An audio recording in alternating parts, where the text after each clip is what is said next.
Well, police, 5 officers have been slain in the last 30 days, and the police is on a manhunt for the killers. 3 suspects we know have been arrested in the latest incident at Budumburam in the central region, where 2 officers were killed, and police have placed a 10,000 cedis bounty on the head of the killers. The Interior Minister has ordered immediate arming of all police officers as part of changes in police policy to ensure the officers are better protected. Now, we'll be bringing you that report, but Gifty Andwapia joins me live from the police headquarters, where she has been interacting with some of the officers about to embark on patrol. As you'd realize, even though these deaths have happened, the police are not relenting. They're still going out there. And Gifty, she's the head of a security desk here at JoyNews. Gifty, what more can you share with us?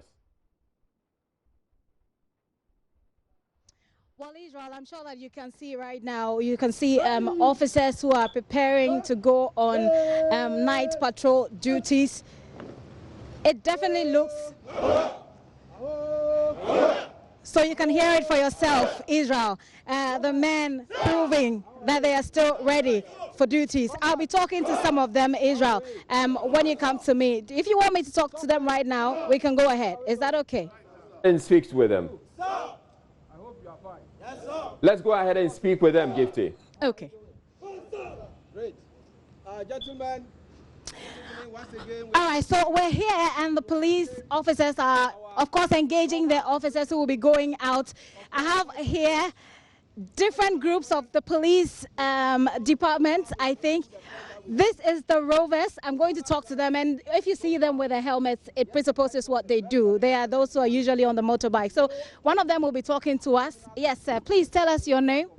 Sergeant Apia, Nanaya Apia, from Rovers Unit. From Rovers Unit, Sergeant Apia. Now, if I lost a colleague, I would definitely be broken, and it would definitely hurt me. It will probably affect how I work. We're here to talk to these police officers, find out how they feel about what has happened and how they intend to carry on moving from here. So, sir, our condolences to all of you. I'm sure this must have hit you very hard. Yeah, though people are attacking, but still we are on top. We have trained for that, and we are always on top, and we will try to fight against those criminals. We are very trained for fighting against armed robbers, langers, and other forms of crime. There are people who, some have said that there's morale is a bit low in your camp. How is this correct? Never, never. We are still on top. Though there are a lot of incidents that are taking place, people are attacking police, but yet we are well trained. And we are well trained, our possessions, our everything, we are highly on top. And we make sure we achieve our goals. How do you feel? How did you feel yesterday when you heard the news? Oh, well, it's very bad. It's very bad. But it has not got any influence on us. We are still on top of our action. They're still on top of their action, they say. So this is the rovers. The rovers have been speaking to Israel. Well, that is them. Away from the rovers, I'm coming to the combat team. Am I correct? The combat team? Okay, so one of you is going to talk to us about how you feel from what happened. Shall we have who is speaking? Okay, sir. Thank you very much. Please tell us your name. My name is Lance Corporal Agbafu. I'm sure you heard what happened yesterday. How did you feel when you heard the news? I want to say we were very much dampened when the incident was being reported. But I want to assure the general public that they shouldn't capitalize on that and then misbehave towards the police.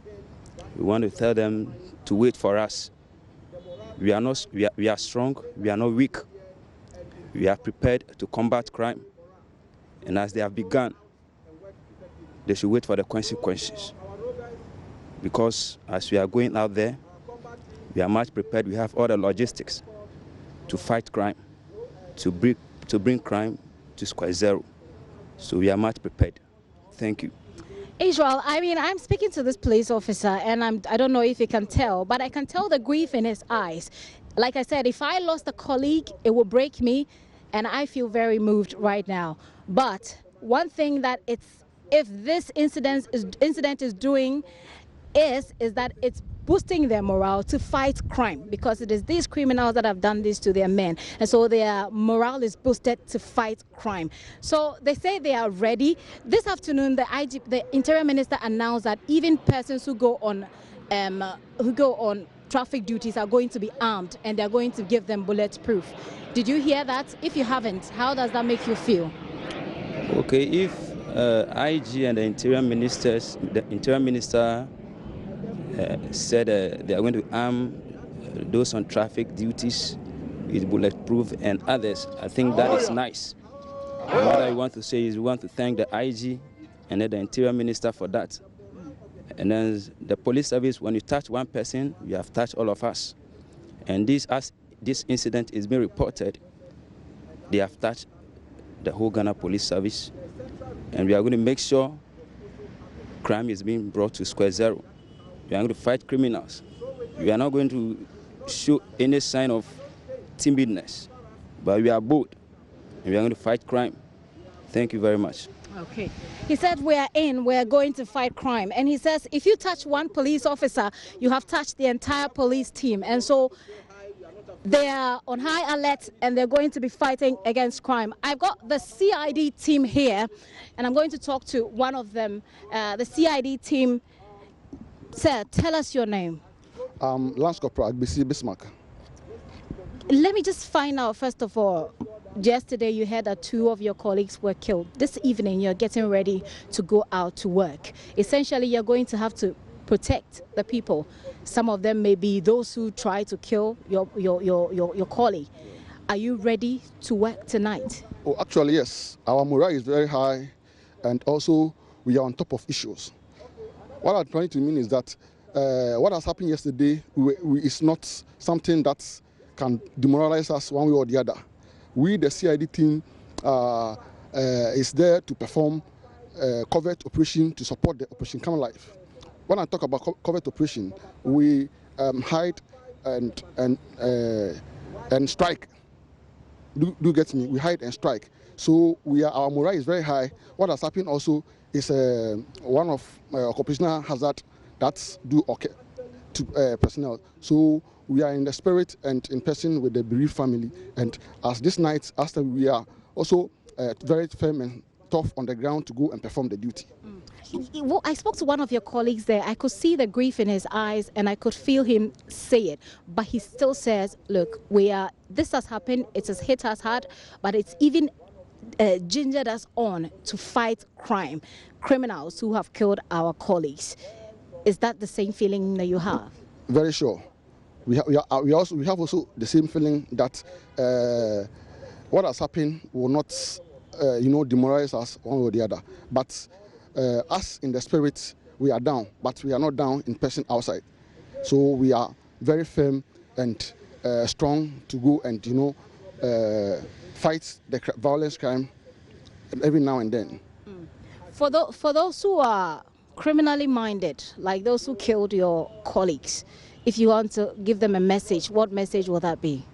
What I'll send to them is that they should prepare themselves for more tougher times, because we are going to match them boot for boot this time around. We are never down.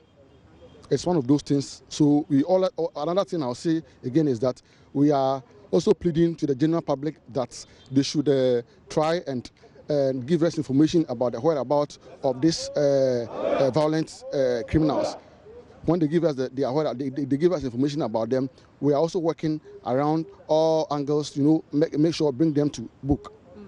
Your men are ready, you say? You're ready for tonight? We are ready, and never ready all the time. They say they are ready. They're ever ready all the time. So this is the CID team. At first, we spoke to the Rovers, and then we spoke to the combat team. We're speaking to the CID team. But it will interest you to know, of course, you know about about Operation Calm Life, that essentially seeks to protect Accra, make the presence of security officials visible. Well, we've got military men military men here as well who support these operations.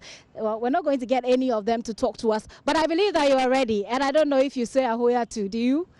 Okay, silence. That's the answer. But certainly, they look ready to me, and I'm sure that they look ready to you. So very soon, these men will be deployed. They're going to go out to protect the city. They're going to go out to discharge their duties. They're saying that despite what happened yesterday, they are still poised. In fact, if for anything at all, they are much more gingered now to fight the criminals. If you touch one police officer, they say you've touched the entire service and they're coming after you. I'll be talking to some of their officers here, but right now we're going to see them deployed and then we'll engage their officers. Aho! Aho! Aho! Aho! Okay, gentlemen, I think we are done for today. I wish you all the best. So have a pleasant evening. Thank you, sir.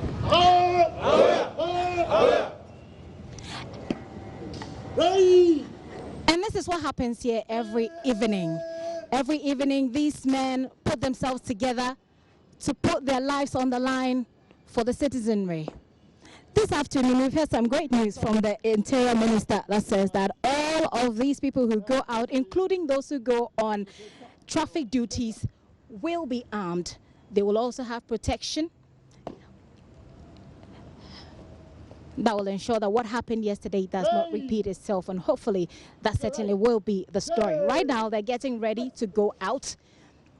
It is a team made up of military officers, CID officers, rovers, that is those who usually use motorbikes, and the combat team. So there you have it.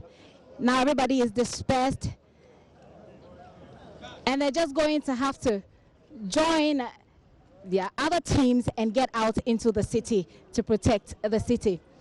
I have here Dr. Gariba with me, and I'll be engaging him. He'll tell us how what has happened yesterday has affected them and how they have dealt with that. Do they even have anything like psychological help, let's say, for these officers? We'll talk to him. Sir, thank you very much for your time. Thank you so much. So we've seen yesterday. How did the news get to you? Normally, in operations, we have a control room in 3 locations in this country. The National Operation Room is where you are standing right now. And we have the control room that beams or actually connect to all patrol teams. The control room that connects to all patrol teams actually in Accra and the southern part of the country. So once we deploy, we have communication to every patrol team and every police team that is actually on the field. Therefore, around 1 p.m., we had a message to control, that's our control team, that some police personnel have been attacked around the Buduburam camp. And therefore, we raised our other patrol teams to actually go and assist. And that is how we got to know that information. And honestly, our teams did a fantastic job because all the patrol teams around the area responded swiftly. And that is what led to the arrest of some of the suspects that we have in custody right now. As a person, and I'm sure that you've been in the police service for a very long time, you've risen through the ranks. Sure. These are traffic officers on traffic duties. When you heard that, what was the first thoughts that came to your mind? Well, criminality actually passed through every country. Ghana is not an island. Even in the States, in Europe, wherever it is, there are some times that security personnel are attacked. So we see that definitely this job, the police job, is an occupational hazard. So therefore, anything can happen. When we go out to do our job, anything can happen. So let me just interrupt you to let our viewers know that these are the rovers, right? Yeah, these are the rovers, and they're showing the motorbike patrol team, the rovers, they call them. They're showing that they are ready, they're prepared, they're not leaving anything to chance, and they're just giving us a little bit of display. Well, to show that the morale is still high, the men are still ready, and hopefully with the right logistics, they will be able to keep the city and indeed the entire country ready. There they go, riding out of the police headquarters here in Accra to protect the city, essentially putting their lives on the line. So, Dr. Gariba, you were telling us about criminality and how it relates to you when you heard this story. Well, as a security officer, as a police officer, I know that anything can happen. In every country, criminality is not an ally. No country is foolproof. Anything can happen at any time. And you also know that in this region, we have issues of what? asymmetric welfare, that is terrorist issues in West Africa. So as we go out every day, we know that anything can happen. So when we heard some of these things, at least we need to think broad. It could be a terrorist attack or some kind of criminal attack or whatever it is. So we know that as we deploy, our personnel can get attacks of this nature. So all what we need to do that, we should be swift so that we can counter that. So definitely, unfortunately, these are traffic management teams or traffic officers who are unarmed. And you know the policy of this country is not to arm traffic management personnel. So therefore, it's unfortunate that it happened, but definitely we responded swiftly and were able to actually get results. Talking about the policy, this afternoon, the Interior Minister made an announcement that even if they're going as on traffic duties, they will be armed and they'll be given bulletproof vests. Is that a very good news to your team? That is the decision of the Interior Ministry and the Police Higher Command. And once that decision is made, we accept it and take it full-handedly. That is the rewarding and refreshing news that will embolden our personnel to do their job and do it well. Rewarding and refreshing news. I mean, I personally have wondered why we don't arm all the men and why we don't protect them with bulletproof all the time. So it is refreshing indeed, like you say. Right now, as they're going, I'm sure that they face all kinds of challenges when they go out. Maybe we've not heard a lot of the killings, but I'm sure there are daily challenges that you're faced with. Tell us about these challenges. Of course, as far as I'll speak as a director of operations and the personnel that are deployed from here. This is a combined team composed of CAM Live from 5BN, Ghana Armed Forces, and all the operational unit here. The challenges we face here is about capacity to work. But therefore, we do a lot of training and retraining. So you could see that the people we address here, the briefing we did, the composure, the outlook, or the turnout of the personnel, in terms of everything, protective gear, ballistic vest, ballistic helmet is available. So I can tell you that their confidence level is very, very high. So the challenge or the issues of being afraid that our guys will be attacked is not here because we have actually tuned all of them to the same level. But of course, in every situation, we can look at fallouts. Finally, what message do you have for the Ghanaian populace who are watching you right now? They want to be sure that they are safe. I can assure you that the Ghana Police Service and the security agencies, they have the capacity and the capability to undertake our mission.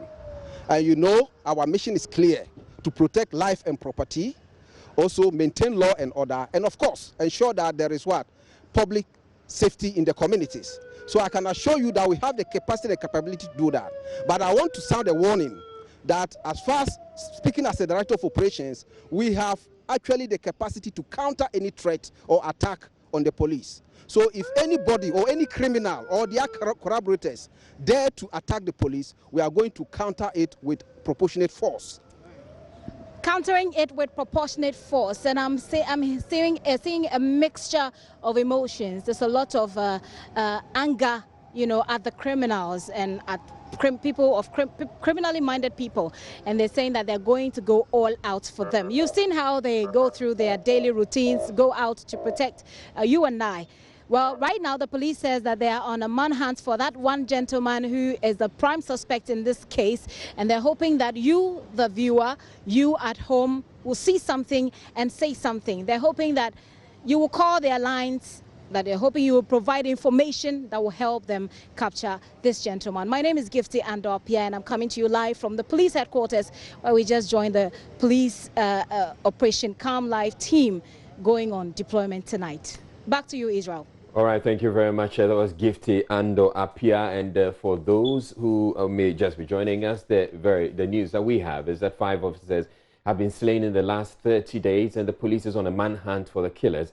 3 suspects have been arrested in the latest incident at Buduburam in the central region, where 2 officers were killed, and the police have placed a 10,000 cedis bounty on the head of the killer that is currently on the run.